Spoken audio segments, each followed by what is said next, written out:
Finally got enough pressure from buddies to put this video together. I've been using Triggercam at a couple matches. This was the first time I used it at a national 2-day match, so just gonna kind of put the stage description, picture of the stage best I can, and describe kind of how I shot it. This is the MPA Fall Shootout that was in Swainsboro back in mid-October 2022. We were squad 9. We started, stage 9, cattle gate. I used a tripod with a plate bag attached and just used that for my 5 positions, and I was right at a 1.9 mil hold and just tried to hold that, and that was pretty much it. We're ready. All right.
Okay, feeling pretty good after the first stage. I have typically one of those that has a little bit of first stage jitters and can get off to a rocky start, so only dropping 1 on that cattle gate, I'll take that. Had that one shot go high, not quite sure what happened there, but anyway, moving on to the Sears challenge. Always nice to get some long range stuff out of the way early, especially in the south when it's going to be a hot day, so this one was pretty straightforward. Just targets were generous and pretty much just kind of walk it out. Just make sure you shoot the right targets here. But other than that, it was pretty straightforward. There really wasn't much, maybe a tenth, 2/10 left to win. I had dialed in at the most. I do. Shooter, are you ready? Shooter ready. Stand by.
Thank you.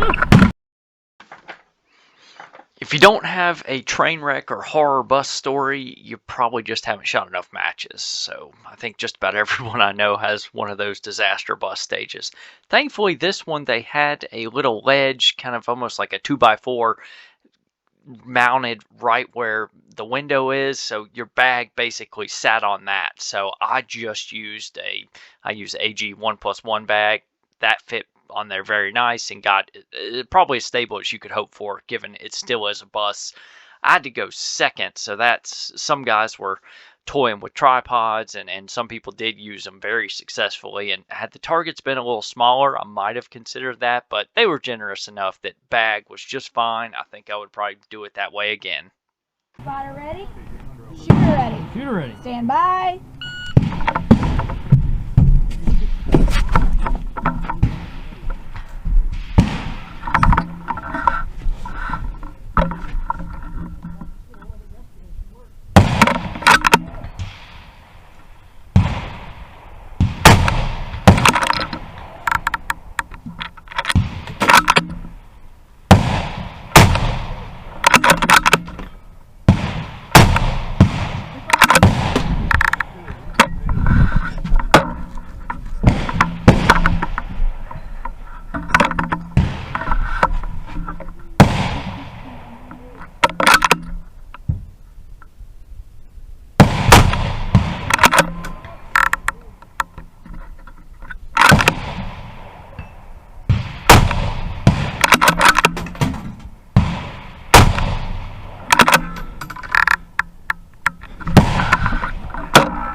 Thank ya. Had to go first on the rooftop, which really wasn't a bad stage to go first on at all. Should have been pretty straightforward type stage, and it worked out okay, but I definitely got a little lucky here. Had a couple scrapes, definitely had one just clip the right edge, and that should have been my kind of key to, okay, let's move at least a couple tenths left, especially once I moved to the far targets, and I really didn't do that, and I can definitely see them watching back hitting on the right edge, and I got very lucky. I didn't, piss one or two off the edge there. So this was one where I got a little lucky.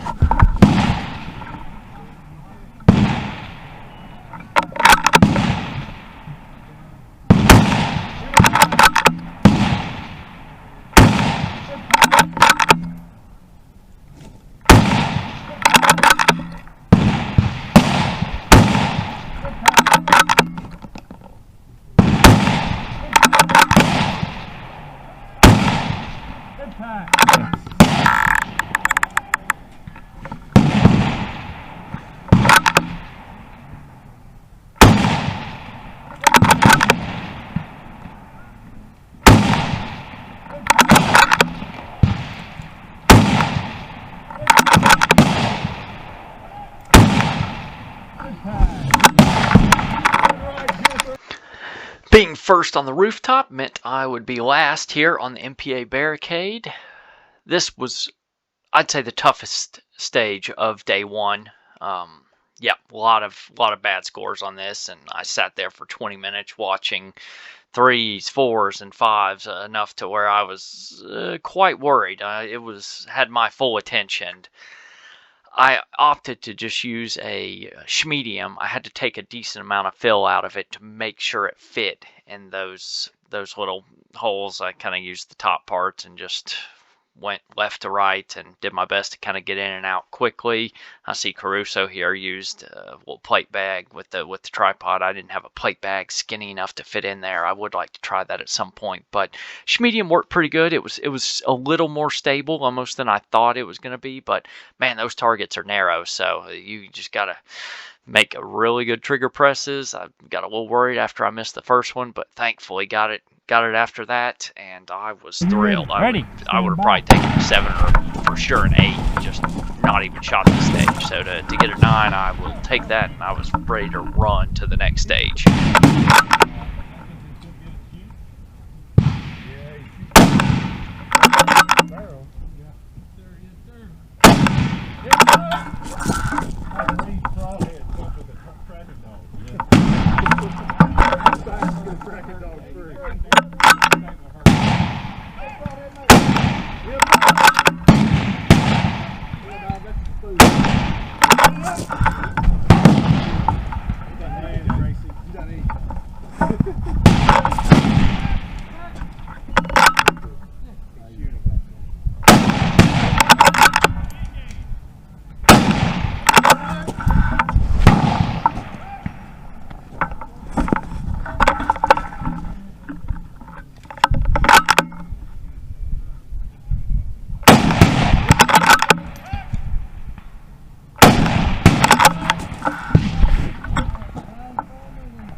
I recall feeling pretty good as I got to the sentry.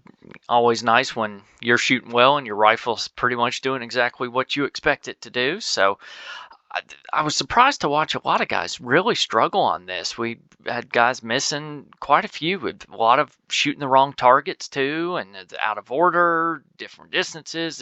People just were kind of getting a little confused, and with the 3 different positions, some guys maybe forget to move. It was a little surprising to see. I didn't think this was going to be that difficult of a stage, and thankfully I got to sit there and watch it and burn the kind of cadence and order in my head. So by the time I went, I did pretty well on it, and really didn't have much of an issue with the order or anything. So I felt pretty good finishing this one up. I do. Shooter ready? Ready.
Okay, TYL stage. Biggest issue here, targets 4 and 5, very difficult to make out. So that was quite an issue. And the wind had just kind of started shifting. Now it feels like it's coming more 1, 2 o'clock. So kind of almost cancel out spin drift a little bit.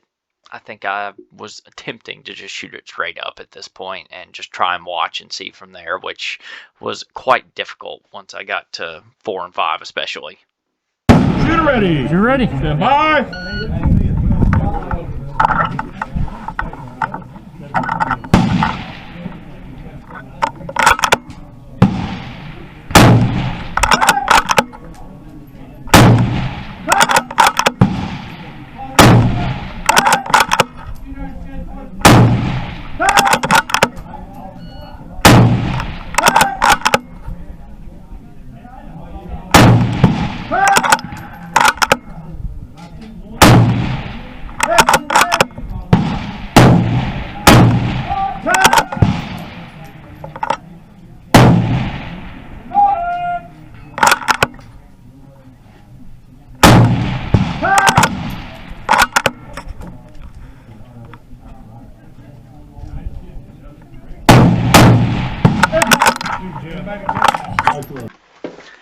This was a disastrous stage for me. Made so many rookie type mistakes. So I'm going to do this one slightly different, quick little brief, and then let you watch the video and then briefly talk about it after that. But going into this, after watching 6, 7 guys, most everybody is missing off the left, if anyone's missing. So it looks, watching trace and everything, people have to be starting with 1 to 2 tenths right, and definitely ending with at least, probably 3 at the least, maybe up to half a mil. So that's kind of where I'm leaning. I've got 1/10 right dialed in, and then I was just planning on, adding 1/10 roughly as I go out.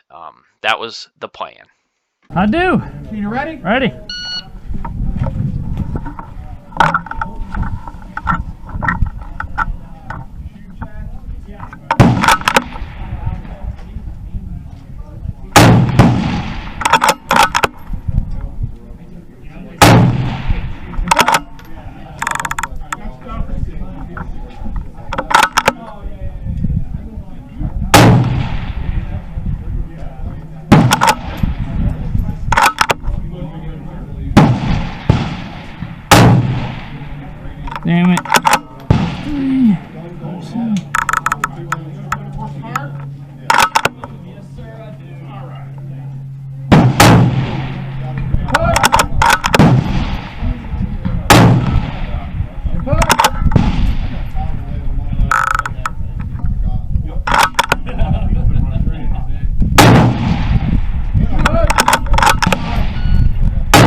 Obviously, a 10th right was a little too much, so pretty much clear. I got a little bit of a left wind at this point, or I at least need to hold left. Should have kind of taken that into target 2, but I just can't get past that everyone had just everything that had happened before me. So after that first shot, yes, with that shadow there, here looking at target 2, that's where I needed to be. Okay, I did not see it.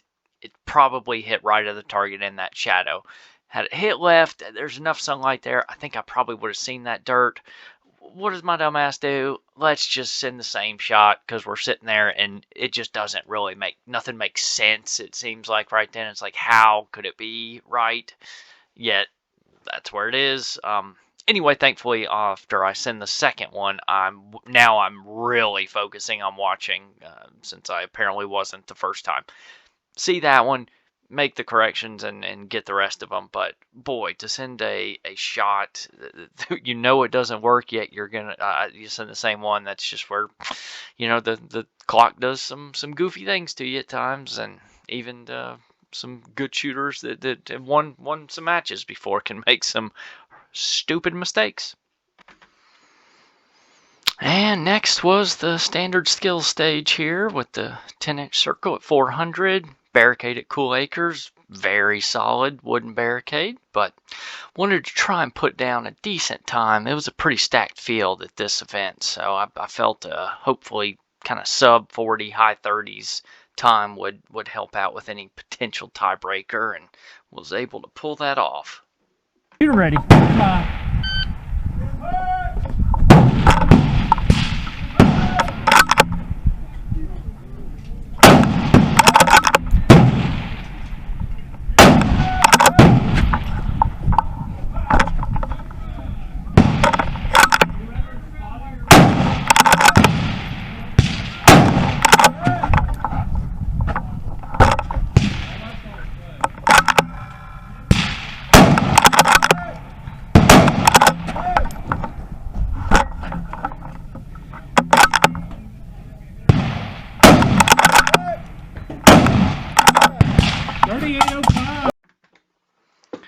The poles should have been a fairly simple stage. I decided to dial, because I'm typically a fast shooter, figured get through the 5 positions, dialing back and forth, really didn't think it was going to be a problem.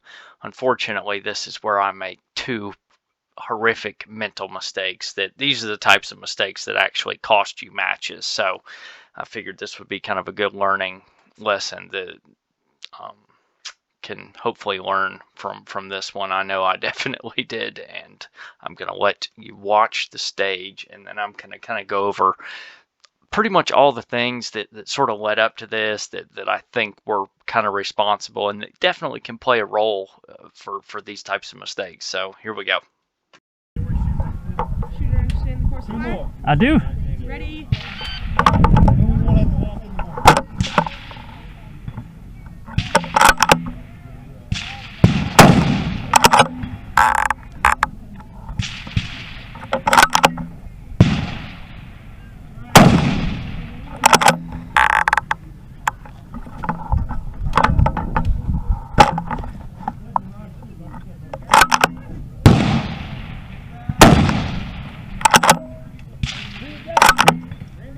Yep.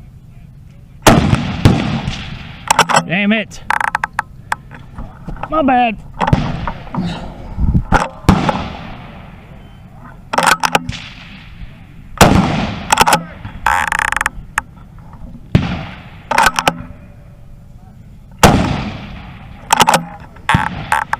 One, two. 1, 2.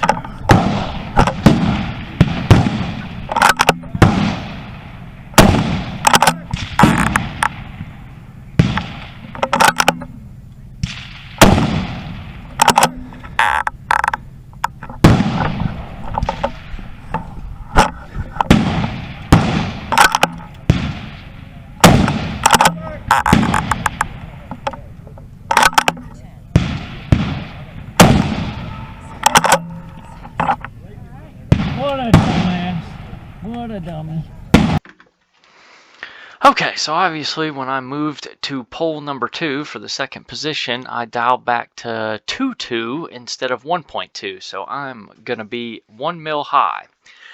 This is where it goes back to things like it has been a hot, sunny day pretty much all day. It's been a long day. I mean, we are mid-afternoon at this point. I've probably not been drinking enough waters and Pedialytes, liquid IV. Just my hydration level is a little bit low. Been out in the sun probably way too much. You got to seek out some shade and take some breaks whenever you can. I didn't wear a hat. I usually do. I don't even know why I didn't this time, but I didn't. I mean, you've got to take care of yourself, because as you get into these mid-afternoons, you've been worn down. You're just prone to making these silly types of mistakes, just like I did. Then it goes back to also, I kind of thought this was an easy stage. I just was not giving it the attention it deserves. So I was kind of joking around, having fun with buddies. You know, we're there to have fun. So I'm joking around. I think it was the Tennessee-Alabama game was going to start here in a couple of hours. So we're shit talking about that. It's just all those things kind of added up. I don't normally dial wrong. Dialing wrong and shooting wrong targets are things I normally, I'll miss targets all day long, but I just do not dial wrong. So that never really entered my mind after I sent that first shot. And I definitely saw the dirt. It looked like it was way high. I was like, there's no way. There's no way I dialed wrong. Instead, I assumed the dirt, I probably just missed over it. It just looked that way. So I decided, okay, we'll just favor low. So that's just giving away 2 points right there. And yeah, that normally is going to be very, very costly. I was fortunate it wasn't hugely costly in the end. Well, the only good thing about the poles debacle was now I am much more alert and awake, and the blood is boiling just a little bit, so I'm re-engaged now to finish up the day. We got 2 more stages, so we got the tires here. Tires, they're not terrible, but they're not super stable either. I just attempted to use game changer bag, and I had a short mag I wanted to try. It was a new mag that I could kind of get up on the tire a little bit more.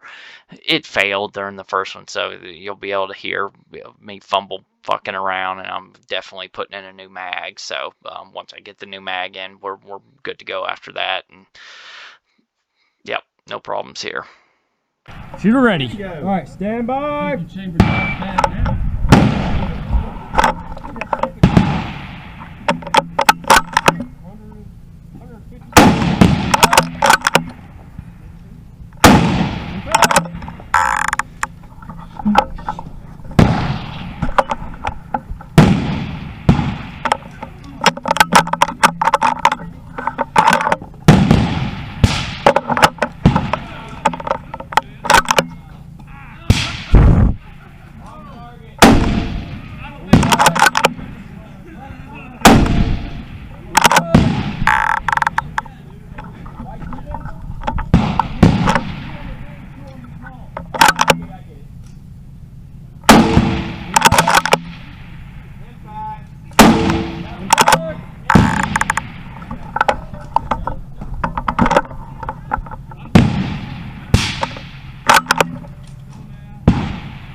And the final stage of day 1 here on Old Blue. I actually could see these really good. Yeah, conditions seemed like they improved all of a sudden, and yeah, could make out the targets very well.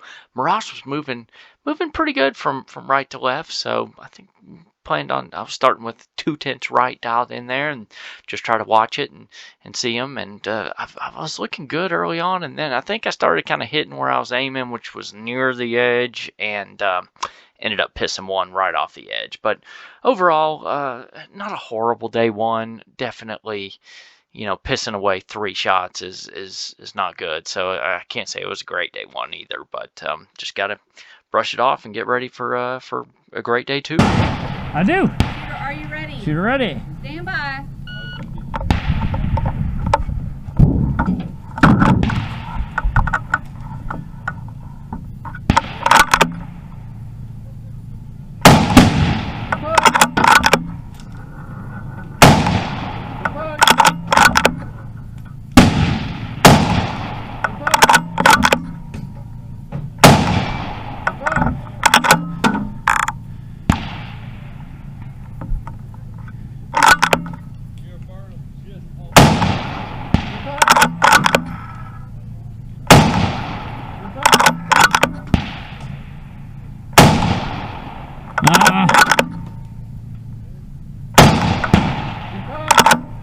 Another one? Yes.